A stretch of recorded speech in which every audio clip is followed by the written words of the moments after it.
Bonjour à toutes et à tous, bienvenue sur Grand Lille TV, votre chaîne d'information régionale en images. En 8 minutes, voici un tour complet de l'actualité du jour. À la une, bien sûr, comme toujours, vos prévisions météo.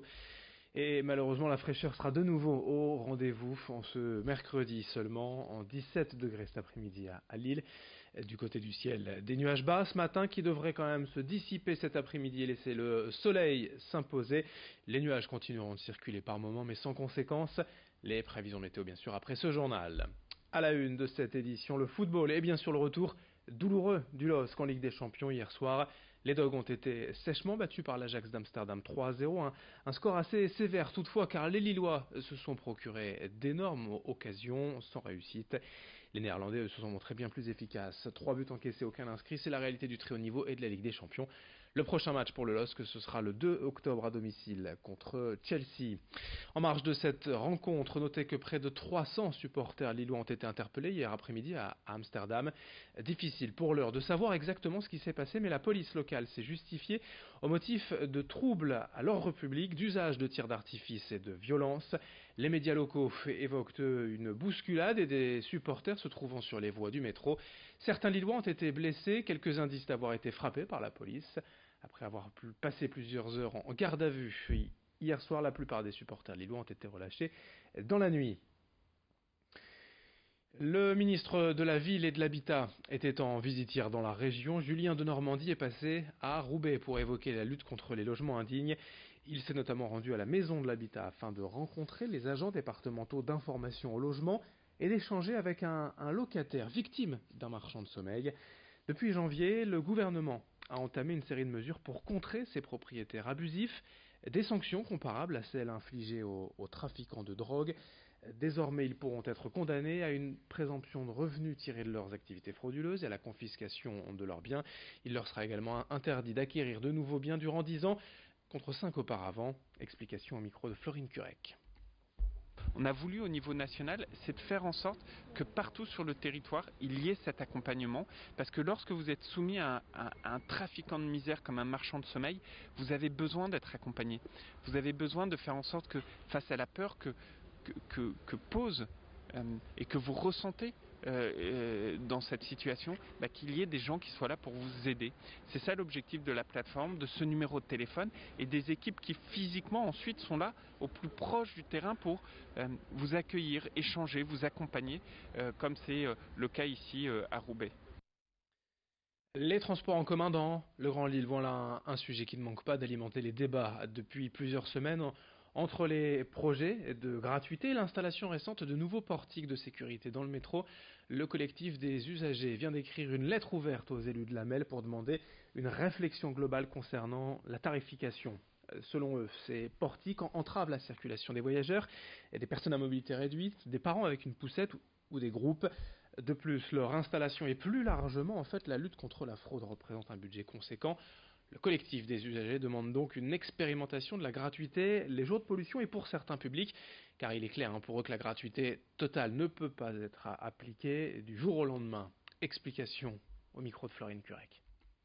La gratuité, on ne pourra pas la mettre en place du jour au lendemain. Si demain on faisait la gratuité sur le réseau métropolitain, ce serait le plus grand réseau de transport au monde gratuit. Mais évidemment, on comprend qu'il va falloir sans doute y aller par paliers. Pour ça, on demande depuis des mois la gratuité pendant les pics de pollution. Pour nous, c'est un impératif absolu que les gens, pour des raisons de santé, qu'on puisse protéger l'ensemble de la population. Et puis, on demande à ce qu'il y ait des expérimentations pour aller vers cette gratuité. Est-ce que ce serait la gratuité le week-end, comme ça a été mis en place à Dunkerque? Est-ce que c'est 9 jours de gratuité comme c'est actuellement en train d'être annoncé à Calais? Les propositions sont à faire par les élus, c'est à eux de trancher, mais en tout cas il faut aller dans cette direction, il faut étudier les possibilités de financement de la gratuité pour tous demain pour pouvoir enfin lutter efficacement contre la pollution dans notre métropole. Dans cette édition est également à Lille après 40 ans, installée rue Gosselet dans le centre, la MRES, la Maison régionale de l'environnement et des solidarités, va déménager à Vives.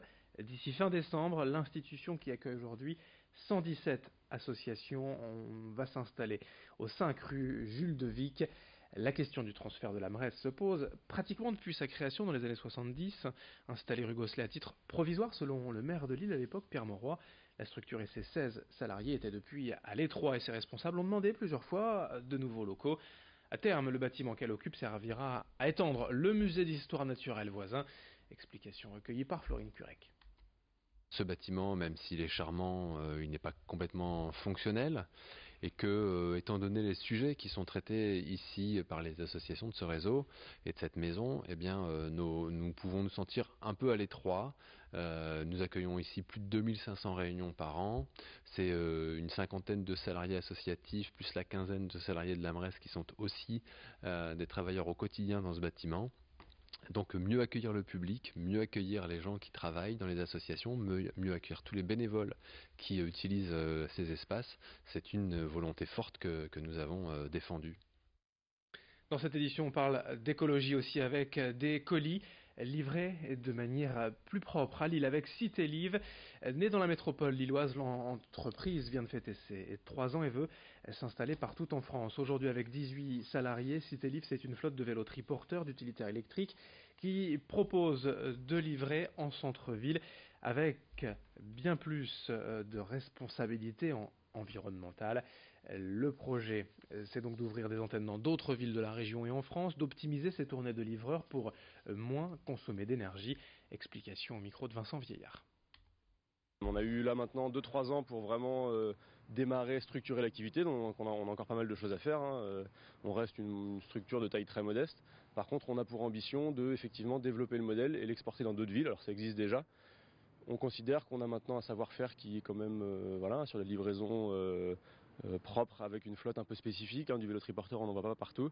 On a acquis des compétences, une expérience qu'on souhaite mettre à disposition dans d'autres villes avec des partenaires locaux en France et aussi dans les Hauts-de-France, dans les grandes villes des Hauts-de-France. 2 infos sport pour terminer. D'abord en basket, la reprise des matchs officiels hier, les 74e de finale de la Coupe de France. Et une défaite déjà pour le LMB en déplacement en Alsace à Grieshoberhofen. Les Lillois se sont inclinés 93-84. Prochain match pour le LMB dans une semaine, l'ouverture de la Leaders Cup à Denain le 24 septembre. Et puis notez également sur votre agenda ce match amical Algérie-Colombie, mi-octobre au stade Pierre-Mauroy durant la trêve internationale. Durant le week-end des 10, 11, 12 octobre, la date n'est pas encore fixée officiellement. Les fans des Fennecs de l'Algérie, récent vainqueur de la Coupe d'Afrique des Nations, devraient être nombreux au stade Pierre-Mauroy à Villeneuve-d'Ascq pour ce match Algérie-Colombie, mi-octobre. On en reparlera. Fin de cette édition, dans un instant sur Grand Lille TV. Vos prévisions météo. Très bonne journée à toutes et à tous.